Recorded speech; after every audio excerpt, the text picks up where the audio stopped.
Hey, how's it going? So I want to make a video about becoming a teacher in China, and maybe you're wondering, maybe you're thinking about coming out to China, you're thinking about teaching, and you're not quite sure whether it's right for you or not. And so I want to talk a bit about that, about how I became a teacher, what it's like being a teacher, and stuff like that. So before I came to China, I had no, before I came to China, I had no experience in teaching. What happened was I was working as a recruitment consultant in Cambridge, in England, for 5 years. And I ended up going traveling for 6 months around Southeast Asia. And when I was in Vietnam, I um, I didn't really want to go home, to be honest, so I started looking for recruitment jobs because I was in Vietnam. My next stop was China, so I started looking for recruitment jobs in China, and I found one in Shanghai. So I contacted the company. They said, I spoke to them on the phone. That was all good. Then I went from Vietnam to China. They said, we know you're traveling, so just take your time, kind of get here whenever you want. And then you can start pretty much. And I was sort of running low on cash. I'd just been traveling for 6 months, so I sort of wanted to get there as soon as possible. I had a few hotels booked in a few Chinese cities, so in the south, so I thought I would do them and then book a flight from Kunming to Shanghai. So I did that. I did that for a few months, and I was recruiting teachers, and I could see that they were earning good money compared to what I was earning as a recruiter, and it didn't quite work out with the recruitment company. So I did my TEFL. I went to Hong Kong. I had to do my visa, and I did my TEFL, which is the teaching, like the minimum teaching certificate that you need to become a teacher in China or most Asian countries. You don't necessarily need a degree in education or anything like that unless it's like a top international school, and even those don't necessarily require them. Sometimes you just need 2 years experience as a teacher, like at a training center or something like that, and then they will consider you for a job. So yeah, I did my TEFL. I just did it online. It was a 150-hour TEFL. But I did it in like 3 days or something. It did not take me 150 hours to do it at all. So yeah, I did it in 3 days, and I left the recruitment company and I got a job at a training center. So yeah, I mean, when you do first come out here and go to a school, you have some expectations of what a school's going to be like. I mean, I was a bit worried because I had, like I said, no experience really in teaching, and I was a bit worried about it all. You know, I'd never even, when I started my travels, I knew that teaching was big out here in Asia for native speakers and stuff like that, but it never appealed to me at all. Like I would have rather worked in recruitment, but it wasn't paying what I wanted. So I saw these teaching jobs were earning 4 or 5 times what I was earning as a recruiter. So I sort of just put two and two together and thought I'd give it a go, really.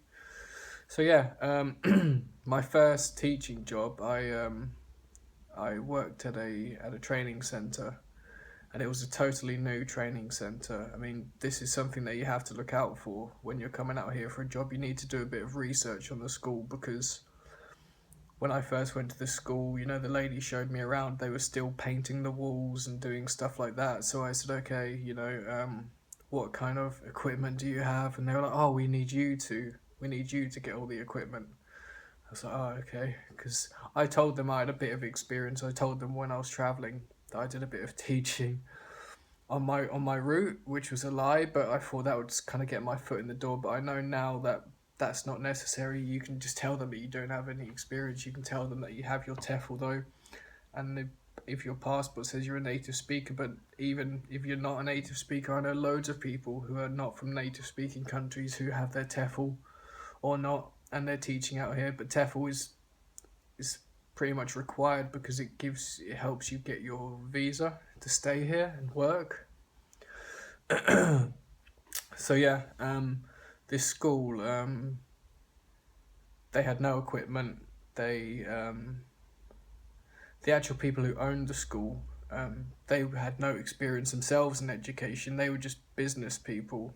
There was two owners, a lady and a man. They weren't partners or anything. They were just kind of business partners, and they saw that the education market was picking up, so they decided to join together and start their own school. But they had no idea what they were doing, none whatsoever. And it was a nightmare, basically.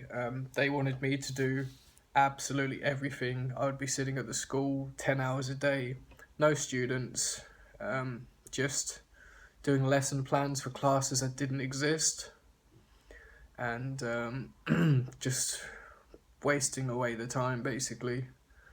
And it was madness. They gave me this horrible apartment just around the corner from the school.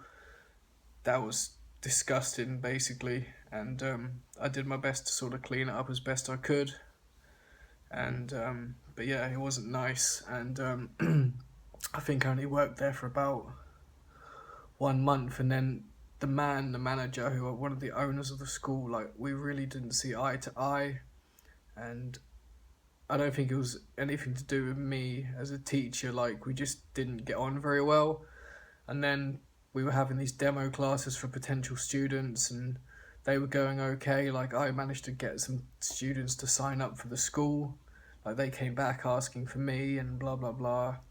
And then one day I got called in and fired for no reason, basically. Like, it's really strange. And then they hired this American guy who's friends with Amy, my girlfriend, because me and Amy met at the school.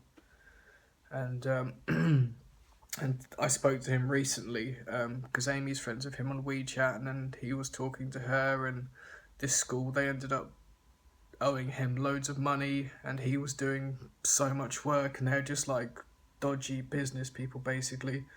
So you've really got to be careful of schools like that, because they're not good schools, and they don't know what they're doing, and they're just out for the money, basically. And so yeah, you've got to, when you do come over here, and like, if you have that, like, that was my first experience of a school in China, so that was a bit a bit off-putting, really. But yeah, so yeah, what happened next? I found a job at another school, which is in the centre of the city, and yeah, this Canadian guy called me and offered me a job. They had loads of foreign teachers there and stuff like that, and so I went there, got the job. I think I worked there for about 4 days before I got fired. But this was like, different schools in China have different requirements from the teachers.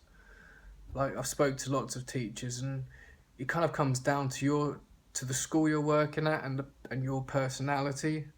Like, if you don't have the right personality, I'm not blaming the school, like, because I'm the first to admit, like, I'm not the most lively of people. Like, if you watch my videos, like, you hear me now, I've got quite a monotone voice. I'm not the most vibrant of people, although I am in my soul, of course. But you know, and in some schools, they want people to sort of, the second they get in the classroom, I was watching these teachers, and these teachers are good, like, but it's just not me. Like, they can go into a classroom and just become a totally different person. They can become this wacky guy, running around, dancing, singing songs, playing the guitar, basically like a a child's TV presenter. And that's, like, if you're not that kind of person, that's fine, because I'm not that kind of person. And like, I've spoke to other people who are the same as me. They don't really have that personality.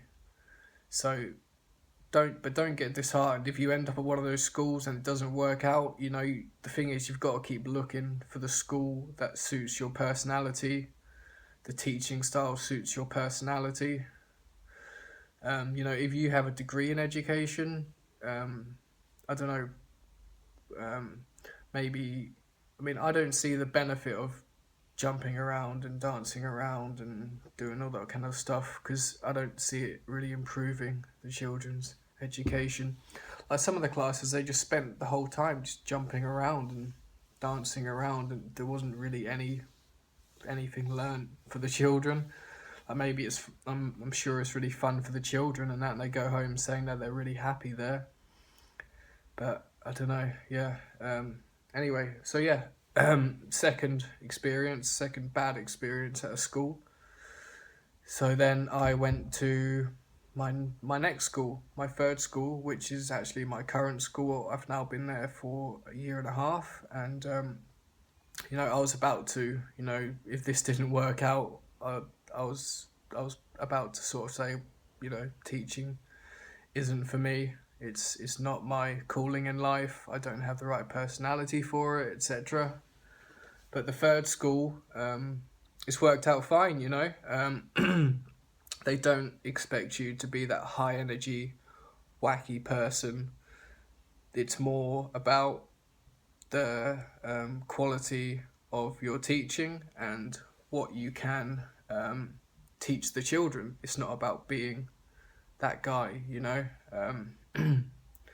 which is great for me. I work off the school's curriculum, which is pretty simple, but I can also make my own activities up, do grammar games and stuff like that. And I think that students really learn quite a bit from my classes. So I'm happy with that. So yeah, if you are thinking of coming out here, you need to sort of think about what your personality is and how it's going to come across to your employers. And you got to think about what kind of school do you want to teach in. Do you want to be one of the wacky guitar strumming, singing people at the front of the class, or do you want to go to a school where it's more of a normal education, where you're sort of teaching grammar, teaching the actual English language, it also comes down to age as well. I don't particularly like teaching the very, very young students. I do it at my school. Once or twice a week I'll have a class with 3 or 4 year olds, and they can barely say hello, some of them, and they just talk in Chinese all the time. But you can still make classes to, very, very simple classes. You can have some pictures of animals on the board and you can just go through them, and then you can have them draw animals. You can have them, you can say, what sound does the cow make? The cow goes meow, meow, meow. And they'll go, no, no, no, no, no. And then, that's fine. They're learning these words without you having to, jump around being crazy and all that. So yeah, but some schools want you to do that. So yeah, look out for that if that's not you. What else is there? Also, yeah, like I mentioned, look out for dodgy schools. Be wary. I'm not saying all new schools are going to be terrible. It depends on the management. But definitely bear that in mind. If you show up and they're just putting the school together, you're probably going to be sitting there for 3 months with not a lot to do. And they're going to be judging you on your ability to do nothing, basically. That is a lot of training centres and schools. You have a lot of free time. Like tomorrow I start work at 3 p.m. I finish work at 8:30, and I have no classes in that time. So what can I do? I will prepare my class for the next day. The next day I will have one class in the evening, and one class when I first arrive there. So I'll have 2 classes tomorrow, so that gives me a bit of time to prepare that. And the rest of the time I'll be listening to music, looking through the internet, doing stuff like that, so you got to be prepared for that. I was really worried when I first started working in education here. It's kind of like a lot of the time you're doing nothing, and being a recruiter before, which is kind of a high-paced job, you're always busy, and if you're not busy, the boss is going to be saying, why aren't you busy, you know?